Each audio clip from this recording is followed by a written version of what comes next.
الحمد لله الذي أبدع الأخلاق والأرضين والصلاة والسلام على أكمل مظاهر الحق في بدع الخلق نبي الرحمة وشفيع الأمة وعلى أتباعه وأشياعه إلى يوم الدين.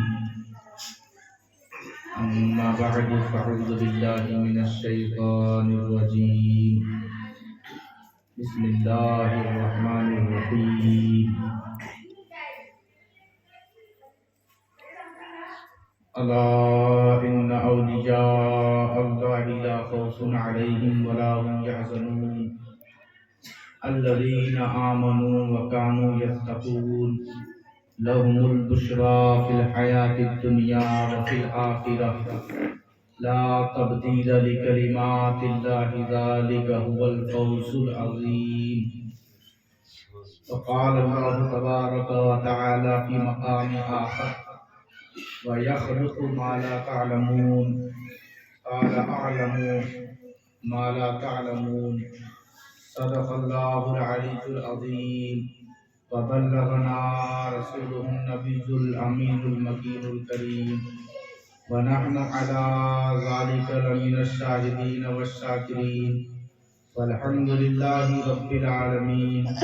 بآواز بلند نبی اور آل نبی پر درود پاک کا نذرانہ پیش کر لیں. اللہم صلی علی سیدنا شفیعنا حبیبنا مولانا محمد وسلم. صلو علیہ صلاۃ و سلام علیک یا رسول اللہ صلی اللہ تعالی علیہ وآلہ وسلم. آج جشن غوث الورا کا اہتمام ہے اور اس میں ذریعہ تو بنے صاحب خانہ لیکن محفل تو غوث پاک کی. تو جتنے احباب نے یہاں شرکت کی ہے ان کا نظریہ، ان کی سوچ، ان کی نیت یہی ہو کہ ہم بیٹھے ہیں حضور غوث اعظم کی محفل میں. تو بھائی جس کی محفل ہے وہ سمجھے گا کہ کس کی مصیبت دور کرنی ہے، کس کی مرادیں پوری کرنی ہے، کس کا کیسا خیال رکھنا ہے. بس ہمیں جب محفل ملی ہے تو ہمیں غوث اعظم کے ساتھ وفا کرنا ہے. بے وفائی نہیں، صرف لنگر کی صورت میں وفادار نہ بنے بلکہ ان کے کردار کی صورت میں بھی وفادار بنے. ان کے نام کی بریانی تو بہت سارے لوگ ہضم کر جاتے ہیں لیکن جب ان کی بے باکی، حق گوئی، صداقت، استقامت، استقلال، سنت کی بات آتی ہے تو لوگ پھر دائیں بائیں دیکھ کر راہ فراق اختیار کرتے ہیں. ہمیں چاہیے آج یہ جو دور چل رہا ہے وہ غوث اعظم کی کرامتوں اور ان کی فضیلتوں کا مذاق اڑانے والا دور چل رہا ہے. تو اس مذاق اڑانے کے کہیں نہ کہیں مستحق حقدار ہم لوگ ہیں. جتنے یہاں بیٹھے ہیں نا ہم لوگ ہیں. کیسے؟ وہ ایسے کہ ہم نے ان کو صرف ایک کنڈال تک محدود کر دیا. لوگ کیا کہتے ہیں؟ وہ دیکھو غوث اعظم کی 11ویں کا ڈیگ اڑانے والے لوگ آ رہے ہیں، 11ویں والے، 6ٹھی والے، 12ویں والے.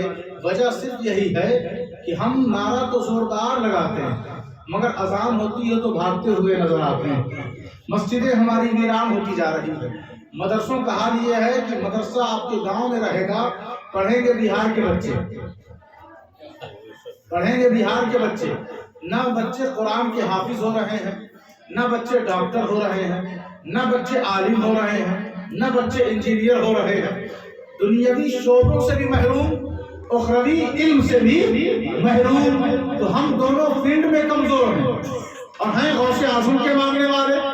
غوث اعظم سے پوچھو کہ کوئی ایسا بھی علم ہے کہ جو آپ کے پاس نہ ہو تو میں بتاؤں وہ دینی علوم میں بھی غوث اعظم، وہ قرآن کی تفسیر میں بھی غوث اعظم، وہ حدیث رسول میں بھی غوث اعظم، وہ عبادت کے فیلڈ میں بھی غوث اعظم، وہ ریاست کے میدان میں بھی غوث اعظم، وہ مجاہدے کے میدان میں بھی غوث اعظم، وہ مسجدوں کی حفاظت میں بھی غوث اعظم، وہ صرف ولیوں کے لیے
یا رسول آلے رسول زندہ باد حضرت غوث اعظم زندہ باد نعرہ تکبیر اللہ نعرہ اکبر رسالت یا رسول اللہ.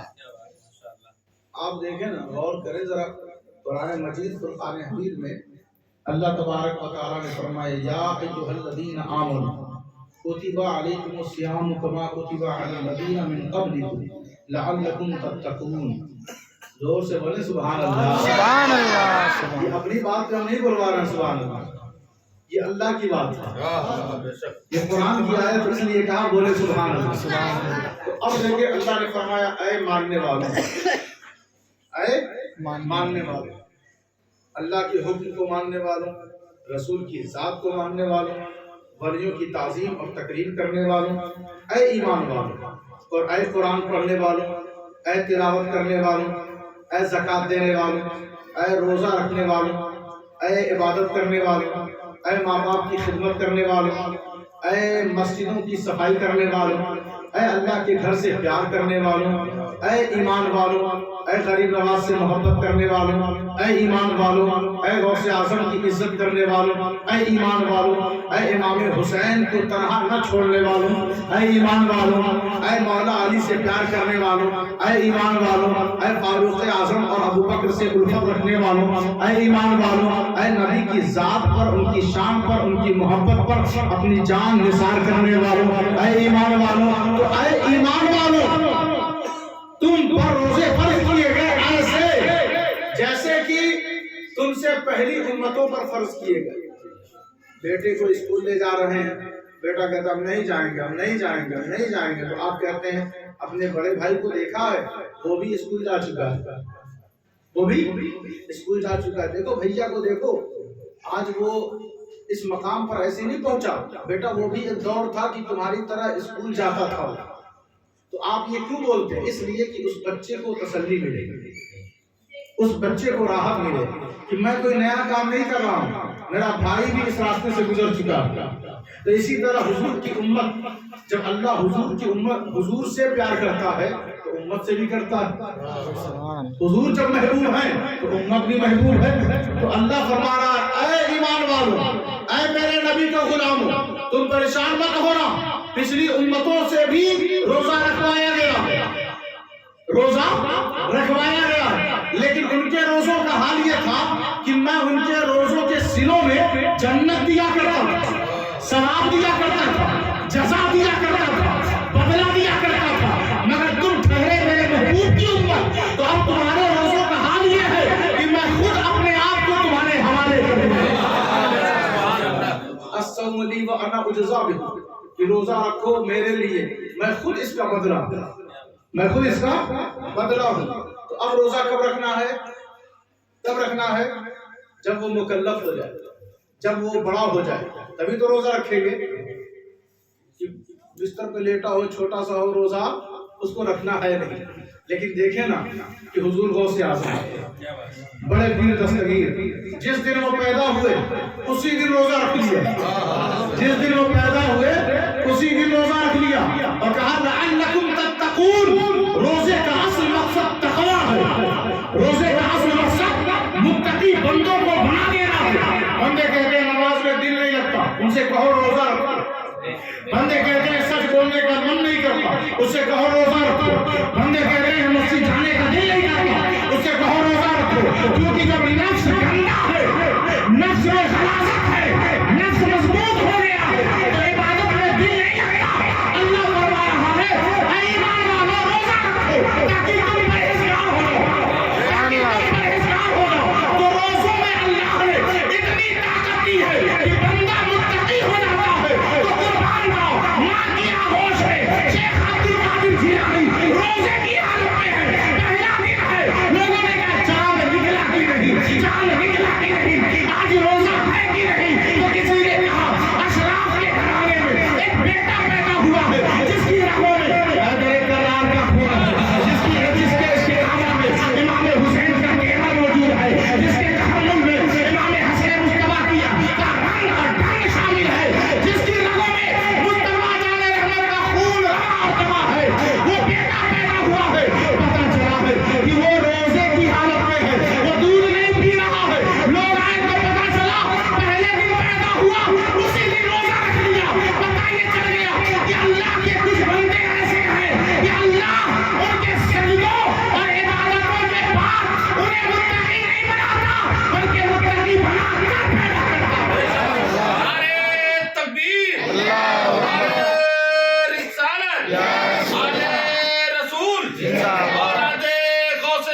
زندہ باد نعرہ مولا علی، زندہ باد نعرہ تکبیر، اللہ نعرہ رسالت۔ یا رسول اللہ۔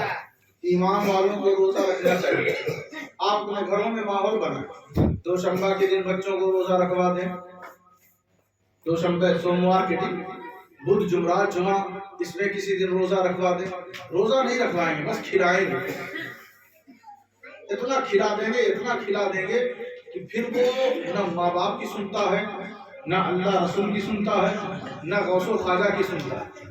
ماں باپ صرف اس لیے نہیں ہے کہ کھلانا ہے، ماں باپ اگر اسے کپڑا چاہیے دے دو، اسے پیار چاہیے دے دو، اس کا جو حصہ بنتا ہے دے دو، اسے تعلیم دے دو، لیکن جب اللہ رسول کے حکم کی بات آئے تو آپ سخت ہو جائیں، آپ سخت ہو جائیں۔ اس سختی کے ساتھ بچوں کی تربیت کریں، بچوں کی پرورش کریں۔ کتنے لوگ ہیں جو 5 وقت کی نماز پڑھتے ہیں تو وہ تو چہرہ دیکھ کر پتہ چل جاتا ہے، چہرہ دیکھ کر معلوم ہوتا ہے کہ کون 5 وقت کا نمازی ہے، اور کون جمعہ والا ہے وہ بھی پتہ چلتا ہے، اور کون عید بقرعید والا ہے یہ بھی معلوم ہوتا ہے۔ تو بتاؤ ایسے لوگوں سے غوث اعظم سے کیا رشتہ؟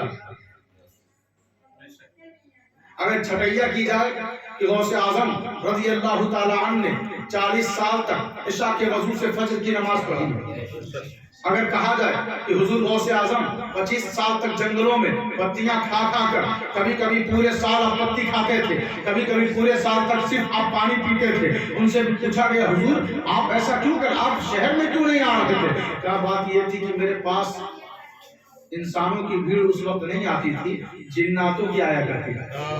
اور حضرت خضر کا معاملہ تھا، حضرت خضر آتے اور ملاقات ہوتی، وہ کہتے کہ اگلی ملاقات جب تک نہ ہو جائے، یعنی میں جب تک نہ لوٹ کر آؤں آپ کو یہاں سے ہلنا نہیں ہے، آپ کو یہاں سے وَعَلَّمْنَاهُ مِن لَدُنَّا عِلْمًا، اللہ نے علم لدنی عطا کیا ہے حضرت خضر کو۔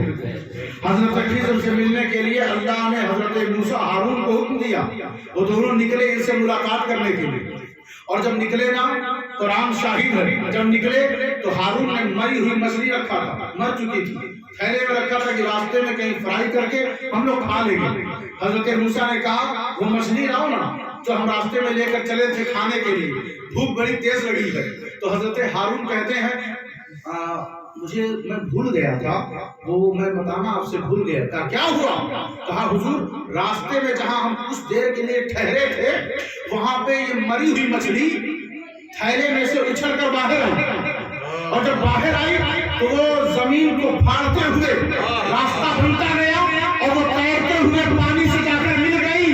حضرت موسیٰ نے کہا بس جس جگہ پر وہ مردہ مچھلی زندہ ہو رہی ہے خضر علیہ السلام وہی رہتے ہیں، خضر علیہ السلام وہی رہتے ہیں۔ پتہ یہ چل گیا جہاں پہ مردہ دل زندہ ہو جائے وہیں پر اللہ کے ولی رہتے ہیں۔ ہمارے دل میں جب بے چینی ہوتی ہے، گناہ ہمارے دلوں کو گھیر لیتا ہے تو ہم رخ کرتے ہیں ولیوں کی بارگاہ میں جانے۔ تو اب دیکھیں حضرت خضر سے ملنے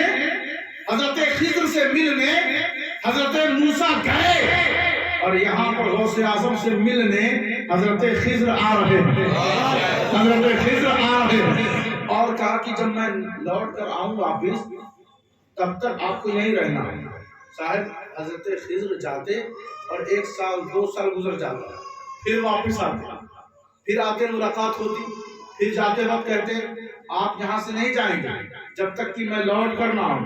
اسی طرح 25 سال گزر گئے، اور کبھی کبھی سخت سردی برف باری، اس میں جب غسل اور وضو کی حاجت ہوتی تو میں فوراً اٹھ کر غسل کرتا وضو کرتا۔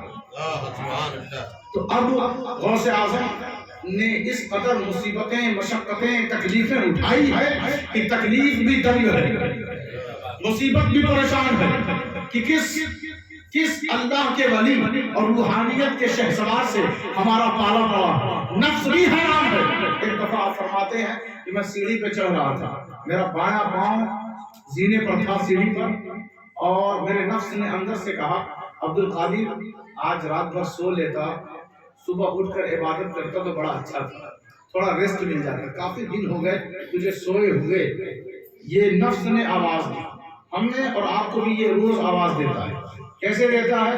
ایسے دیتا ہے کہ چلو کوئی بات نہیں، تقریر سنی ہے نا کہ نماز پڑھنا ہے، چلو جمعہ سے پڑھیں گے، چلو اتوار سے پڑھیں گے، چلو فلاں کام کر لیں گے تو پڑھیں گے. تو یہ بولی کس کی ہے؟ نفس کی ہے. ہم اور آپ اس پر توجہ نہیں دیتے. اور غوث اعظم یہ اللہ کے ولیوں کی جنگ نفس کی آواز اور نفس کی پکار سے ہے. حضور غوث اعظم بایاں پیر سیڑھی پر رکھ کر اور داہنا موڑ لیا اور موڑ کر ساری رات آپ قرآن مجید کی تلاوت کرتے رہے. ساری رات قرآن مجید کی تلاوت کرتے رہے. قرآن تو بولا ہوگا نا کل نفس ذائقۃ الموت. قرآن تو بولا ہوگا نا ان النفس لامارۃ بالسوء. قرآن تو بولا ہوگا نا فالہمھا فجورھا وتقواھا. قرآن تو بولا ہوگا نا یا ایھا النفس المطمئنہ ارجعی الی ربک راضیۃ مرضیہ فادخلی فی عبادی وادخلی جنتی. قرآن نے کہا کہ ہر نفس کو موت کا مزہ چکھنا ہے. غوث اعظم نے کہا آج ہی اور اسی وقت اسے میں موت کا مزہ چکھاتا ہوں. اسے میں موت کا مزہ چکھاتا ہوں. جو بندہ اپنے ظاہری حیات میں نفس کو موت کا مزہ چکھا دے پھر اسے موت نہیں آتی. پھر اسے موت نہیں آتی. اس کی روحانیت سلامت ہے, اس کا فیضان سلامت ہے, اس کی عطا سلامت ہے. ولیوں کا متفقہ فیصلہ ہے کہ جس طرح ولی زمین پر اختیار والا رہتا ہے بعد عزم سال قبر کے اندر اس کا اختیار اللہ اور بڑھا دیا کرتا ہے. تکبیر رسالت رسالت عید میلاد النبی زندہ باد. عید میلاد النبی زندہ باد. تکبیر. حضرت شیخ شہاب الدین سہروردی سلسلہ سہروردیہ کے بانی وہ فرماتے ایسا ہے کہ حضور غوث اعظم کا کرم تو سب پہ ہے. جس طرح مولا علی کا سب پہ کرم ہے سارے ولیوں پر, اسی طرح غوث اعظم کا فیضان تمام سلسلوں پر, چاہے نقشبندی ہو, سہروردی ہو, چشتی ہو, سب پہ ان کا کرم ہے. اور امام حسین کی نسل پاک کو اللہ نے غوث اعظم کے ذریعے پوری زمین میں پھیلا دیا. اس قدر کثرت سے ان کی نسل اور اولاد پھیلی ہوئی ہے. تو حضور غوث اعظم رضی اللہ تعالیٰ عنہ کے حوالے سے شیخ شہاب الدین سہروردی کہتے ہیں کہ غوث اعظم کی محفل میں جب آئے نا تو کم سے کم وضو کر کے آیا تھا. جتنے لوگ ہیں نا سب وضو سے آئے تھے. اور جب ان کی محفل ہو یا حضور کا میلاد ہو تو اس دن فجر, ظہر, عصر, مغرب, عشاء بھی پڑھ لیا کریں. کم سے کم میلاد والے دن ہی پڑھ لیا کریں. اتنی مہربانی کیا کریں. پھر ان کی محفل میں بیٹھنے کا مزہ ہی کچھ اور ہوگا. ایسے تو بس ایک بوجھ ہم معلوم ہوتے ہوں گے آپ کہ کب ہٹیں گے کہ ہم نپٹائیں, کب ہٹیں گے ہم نپٹائیں, یہی خیال آتا ہوگا. لیکن جب آپ اس طرح سے آئیں گے نا یہاں پہ تو آپ کی روح خوش ہو جائے گی. غوث اعظم کا کرم لینے کے لیے نفس کا پردہ ہٹانا پڑے گا, خواہشات کی دنیا سے باہر نکلنا پڑے گا. پھر غوث اعظم کا فیضان پوچھنا ہو تو پوچھو سید ابوالغوث گرم دیوان سے. غوث اعظم کا فیضان پوچھنا ہو تو پوچھو تارک السلطنت سید اشرف جہانگیر سمنانی سے. غوث اعظم کا فیضان پوچھنا ہو تو پوچھو آل رسول مارغوی سے. غوث اعظم کا فیضان پوچھنا ہو تو پوچھو تاج الفہول سے. غوث اعظم کا فیضان پوچھنا ہو تو پوچھو محبوب الہی نظام الدین اولیاء سے. غوث اعظم کا فیضان پوچھنا ہو تو پوچھو بابا فرید مسعود گنج شجر سے. غوث اعظم کا فیضان پوچھنا ہو تو پوچھو حضرت خواجہ قطب الدین بختیار کاکی سے. غوث اعظم کا فیضان پوچھنا ہو تو پوچھو عطا رسول نائب نبی سرکار سے, غریب نواز سرکار سے. غوث اعظم کا فیضان پوچھنا ہو تو پوچھو حضرت علاء الحق سے. غوث اعظم کا فیضان پوچھنا ہو تو پوچھو حضرت علاء الدین علی احمد صابر علی سے. غوث اعظم کا فیضان پوچھنا ہو تو پوچھو وارث علی دیما سے. غوث اعظم کا فیضان پوچھنا ہو تو پوچھو حضرت سراج الدین اولیاء سے. غوث اعظم کا فیضان پوچھنا ہو تو پوچھو کیسو راز بندہ نواز سے. غوث اعظم کا فیضان پوچھنا ہو تو ان کے بعد کے ولیوں سے پوچھو اور ان سے پہلے اولیاء سے پوچھو, سارے ولیوں سے پوچھو غوث اعظم کا فیضان کیا ہے. تو وہ کہیں گے ہماری جماعت میں عبد القادر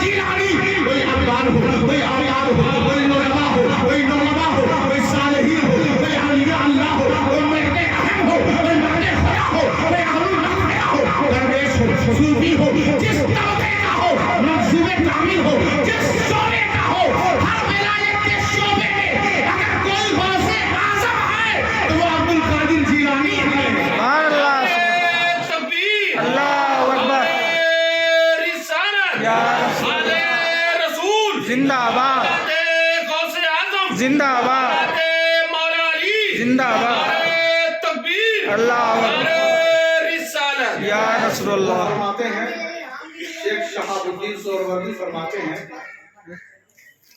کہ حضور صلی اللہ علیہ وسلم شب اسرا معراج کی رات جب آپ تشریف لے گئے تو سدرۃ المنتہا سے متصل ایک جگہ تھی جس جگہ پر انوار و تجلیات کی برسات ہو رہی تھی، ہر طرف نور ہی نور تھا۔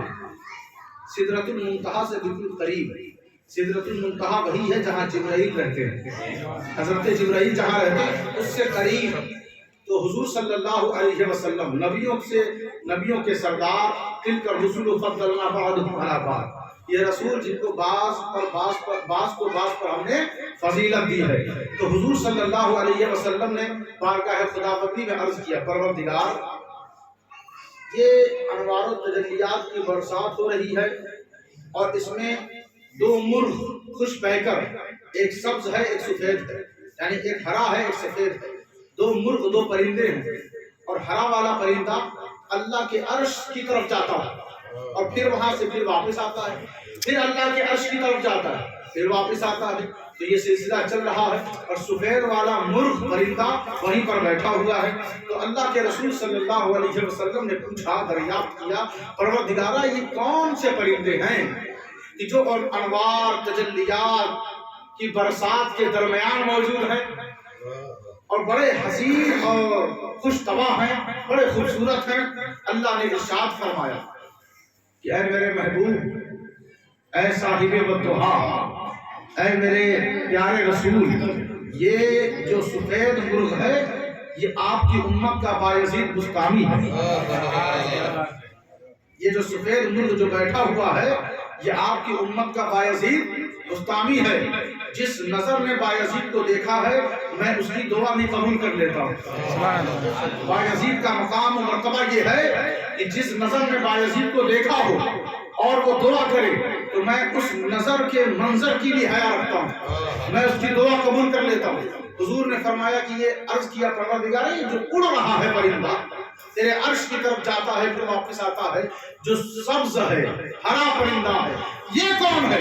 کہا ہے میرے محبوب آپ کا بیٹا ہے، یہ آپ کی امت میں ولیوں کا سردار ہے، اس کو لوگ شیخ عبد القادر جیلانی کہیں گے۔ سبحان اللہ سبحان اللہ۔ شیخ عبد سبحان الذی اسری بعبدہ لیلا من المسجد الحرام الی المسجد الاقصی، اس طرح کی باتیں چھوٹے بچے کریں گے، اس طرح کی باتیں دنیا دار کرے گا، اس طرح کی باتیں دکان والا کرے گا، اس طرح کی باتیں گاڑی چلانے والے کریں گے، اس طرح کی باتیں مزدور کریں گے، اس طرح کی باتیں جاہل جو گھوم رہے ہیں بازاروں میں وہ کریں گے، اس طرح کی باتیں جن کو صحیح سے لباس پہننے کا شعور نہیں وہ کریں گے، اس طرح کی باتیں بے نمازی کریں گے، اس طرح کی باتیں عقل والے کریں گے، نہیں، اس طرح کی باتیں وہی کریں گے جو روحانی شہسوار ہیں، جو روحانی شہسوار ہیں، جن کا تعلق اور جن کی نسبت ولایت سے ہے۔ سب کو یہ بات سمجھ میں نہیں آئے گی، غوث اعظم کو ارے عام بندے کیا بعض ولی ہیں ولی جو انہیں سمجھ نہیں سمجھے، غوث اعظم کو سمجھنے کے لیے ولایت کا شہسوار ہونا چاہیے۔ غوث اعظم کے مقام کو پوچھنا ہے تو غریب نواز سے پوچھو، غوث اعظم کے مقام کو پوچھنا ہے تو شہنشاہ نقشبند سے پوچھو، غوث اعظم کے مقام کو پوچھنا ہے تو حضرت شیخ شہاب الدین سے پوچھو، غوث اعظم کے مقام کو پوچھنا ہے تو ان سے پہلے حضرت جنید بغدادی سے پوچھو، سیدی سعدی سے پوچھو، سلیمان مصری سے پوچھو، معروف حنفی سے پوچھو۔ غوث اعظم کا مقام اور ان کا تذکرہ نہ کبھی گھٹا ہے اور نہ کبھی گھٹ سکتا ہے۔ حضور کا ذکر اللہ روز بروز بلند کر رہا ہے، جس طرح ہمارا نبی نبیوں کے درمیان، اسی طرح غوث اعظم ولیوں کے درمیان، ورنہ نبی کا ذکر مل سکتا ہے نہ غوث اعظم کا ذکر مل سکتا ہے۔ سبحان اللہ سبحان اللہ۔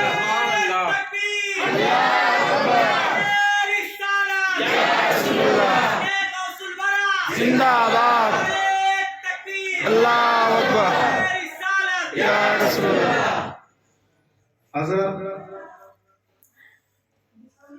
عبد اللطیف البغدادی عظیم ولایت کے منصب پر بڑے معروف اور مشہور ہیں۔ وہ لکھتے ہیں لطائف لطیفہ اپنی کتاب میں، لکھتے ہیں کہ عالم ارواح میں، دیکھیں یہ آخری بات ہے، جس طرح آپ سستی سے بیٹھے ہوئے ہیں نا، بس آخری بات ہے، پھر آپ بھی اپنے گھر، ہم بھی۔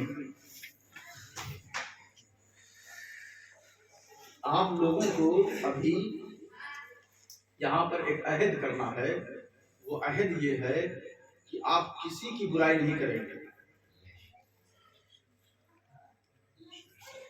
روز صبح اٹھ کر اپنے گناہوں کے بارے میں، اپنے بارے میں سوتے وقت اور اٹھتے وقت روز سوچیں گے آپ کہ ہمارے اندر کتنی کمیاں ہیں۔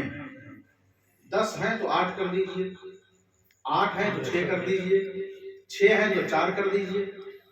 2 برائیوں کو ختم کرنا ہے، اور اپنے دشمن کی بھی برائی آپ کو نہیں کرنا ہے۔ آپ کا دشمن پہلے سے آپ کے اندر ہے موجود، ہمت ہے تو اس دشمن کو زیر کر کے دکھائیں۔ ہمت ہے، کوئی مرد ہے، مرد تو وہی ہے جو اس دشمن کو شکست دے سکے۔ سامنے اپنے بھائیوں کو مار دینا، گالی بک دینا، ان کے خلاف کلام کر دینا، یہ تو شیطان نے کیا، یہ تو بہکے ہوئے بھٹکے ہوئے لوگوں نے کیا۔ لیکن مرد اہم، مرد خدا تو وہ ہے۔ اچھا، جس کو خدا مرد کہے وہی تو مرد ہے نا، کہ داڑھی موچھ آ جانے سے مرد ہو جاتے ہیں۔ مرد وہ ہے اللہ کی نظر میں، اسد اللہ وہ ہے، شیر خدا وہ ہے کہ جو دوسروں پر وار نہ کرے، اپنے نفس پر وار کرے، غصے کو قابو میں رکھیں، بے حیائی کو ختم کریں، دکھاوے کو مٹائیں، خواہشات دنیا میں کمی لے آئیں، خواہشات دنیا میں کمی لے آئیں، دین کی طرف اپنی دولت کو لے کر جائیں، دین کی طرف اپنی ثروت کو لے کر جائیں، دین کی طرف اپنی اولاد کو لے کر جائیں۔ کن راستوں پر آپ نے لگا رکھا؟ بیٹا زمین خریدنا، بیٹا گاڑی خریدنا، بیٹا کمپنی بنانا، بیٹا محل بنانا۔ ابا جب دنیا سے چلے گا تو بیٹا کہاں جائے گا؟ جہاں لگایا ہے وہی جائے گا۔ تو اب جب ابا قبر میں گئے تو بیٹا قبر پر نہیں جائے گا، بیٹا زمین خریدنے جائے گا، بیٹا فیکٹری بنانے جائے گا، بیٹا دولت میں اضافہ کرنے جائے گا، بیٹا گاڑی خریدنے جائے گا۔ ابا قبر میں تڑپ رہے ہیں کہ میرا بیٹا قل ہو اللہ پڑھنے آ جاتا، تو باپ نے تو انہیں لگایا کہیں اور، تو وہ قبروں پر آئے گا کیسے؟ ابھی وقت ہے اپنے بیٹوں کو دولت اور دنیا کی لالچ کی طرف مت لے جاؤ، اللہ اور اس کے رسول کے دین کے ساتھ غداری مت کرو، وفاداری کرو۔ یہ اور بات ہے کہ لباس آپ نے کسی اور کا پہن رکھا ہے، ہاں یہ اور بات ہے کہ چہرہ کسی اور کا اپنا رکھا ہے، ہاں یہ اور بات ہے کہ چال خیال اور رنگ کسی اور کا ہے، لیکن اللہ کے لیے اپنی تباہی کو کر رہے ہو، اپنے بچوں کو بھی جہنم کا راستہ دکھا رہے ہو، اور اپنے نسلوں کے ساتھ وفا کرو۔ جو غوث اعظم کی ماں نے اپنے بیٹے کے ساتھ کیا ہے، جو غریب نواز کی ماں نے اپنے بیٹے کے ساتھ کیا ہے، جو بابا فرید کی ماں نے اپنے بچے کے ساتھ کیا ہے، جو نظام الدین کی ماں نے اپنے بیٹے کے ساتھ کیا ہے، جو مخدوم اشرف کی ماں نے اپنے بیٹے کے ساتھ کیا ہے، جو ابو الغوث کی ماں نے اپنے بیٹے کے ساتھ کیا ہے۔ ارے ان کو بھی اپنے لالوں سے محبت تھی، لیکن راہ خدا نے دے دیا کہ بیٹا جا، تو صرف ہماری بخشش کا ذریعہ نہیں بنے گا، بلکہ ہزاروں لاکھوں کروڑوں تیری وجہ سے جنت میں جا رہے ہو۔ تو اپنے بچوں کی پرورش ایسے کرتے، ایسے کرتے، بیداری لے آئیں، گھر میں جائیں تو بھی ان باتوں کو یاد رکھیں، فراموش نہ کریں۔ فراموش اس بھگدڑ میں کون کیا کرتا ہے کرنے دیں، لیکن آپ راستے پر آئیں، آپ اپنے بچوں اور اپنی نسلوں کے بارے میں سوچیں۔ اگر وہ 10-12 سال کا ہو گیا ہے تو بھی اسے قرآن مجید صحیح سے پڑھنے کی اچھی طرح تربیت، تعلیم اور درس دیں، تاکہ وہ صحیح سے قرآن سیکھے اور سکھائے۔ اتنا تو کریں، اردو کی تعلیم دیں تاکہ دینی کتابیں آپ پڑھ سکیں اور علماء کا بیان، علماء کی باتیں آپ سمجھ سکیں۔ اب بندہ بہرا ہو تو قصور بولنے والے کا نہیں ہے، چمگادڑ کا قصور ہے نا کہ وہ دل میں دیکھتا نہیں، کہ سورج کا قصور ہے، سورج کا قصور نہیں ہے۔ تو اسی طرح جب عالم بیان کریں تو آپ اگر پڑھے لکھے نہیں رہیں گے تو سمجھ میں کیسے بات آئے گی؟ جب سمجھایا جائے گا تو مذاق اڑایا جائے گا اور ان کا کھلواڑ بنایا جائے گا۔ تو میں عرض کیا کر رہا تھا کہ حضرت عبداللطیف البغدادی نے لکھا 3 صفحے لگی عالم ارواح میں، روحوں کی دنیا میں۔ کتنی صف لگی؟ 3 صف لگی، 3۔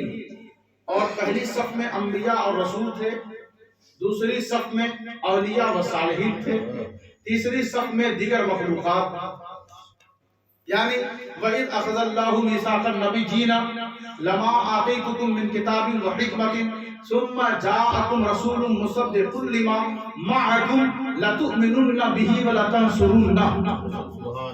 اللہ نے میثاق لیا، عہد لیا، ایگریمنٹ کروایا اور پختہ وعدہ لیا، اس سے نبیوں سے لیا۔ پتہ چلا کہ نبی جب روح میں تھے، روح کی حالت میں، تو بھی نبی تھے۔ 40 سال بعد حضور کو نبوت نہیں ملی تھی، وہ بہت پہلے مل چکی تھی۔ ظاہر اور اعلان فرمایا 40 سال کے عرصے میں۔ تو اب دیکھیں سارے نبیوں نے وعدہ لینا ہے، ان سے کروانا ہے، تو صف لگ گئی، سارے نبی کھڑے ہو جائیں، سارے ولی کھڑے ہو جائیں، اور تمام جو مخلوق ہیں وہ بھی کھڑے ہو جائیں۔ اسی میں آپ لوگ بھی، ہم لوگ بھی، سب لوگ رہے ہوں گے۔ تو اس گاؤں کے لوگ بھی تھے، وعدہ سب کر چکے۔ الست بربکم قالوا بلی، کیا میں تمہارا رب نہیں؟ تو سب نے کہا ہاں، کیوں نہیں؟ اور یہاں آ کے رب کسی اور کو بنا لیا، رب اپنی زبان کو بنا لیا، رب اپنے مزاج کو بنا لیا، رب اپنی طبیعت کو بنا لیا، رب اپنے رسم و رواج کو بنا لیا، رب اپنے گھر والوں کو بنا لیا، جو وہ کہیں گے وہی ہم کریں گے۔ تو رب آپ کو بنانا تھا اللہ کو، کس کو بنانا تھا؟ اللہ کو، جو وہ کہے وہ ہم کریں۔ اس کو کہتے ہیں وفادار بندہ ہونے کی دلیل اور پہچان۔ تو میں عرض یہ کر رہا تھا کہ جب سب کھڑے ہو گئے نا، تو حضور غوث اعظم کی روح بھی دوسری صف میں، کیونکہ یہ دوسری صف کس کی ہے؟ ولیوں کی ہے، صالحین کی ہے۔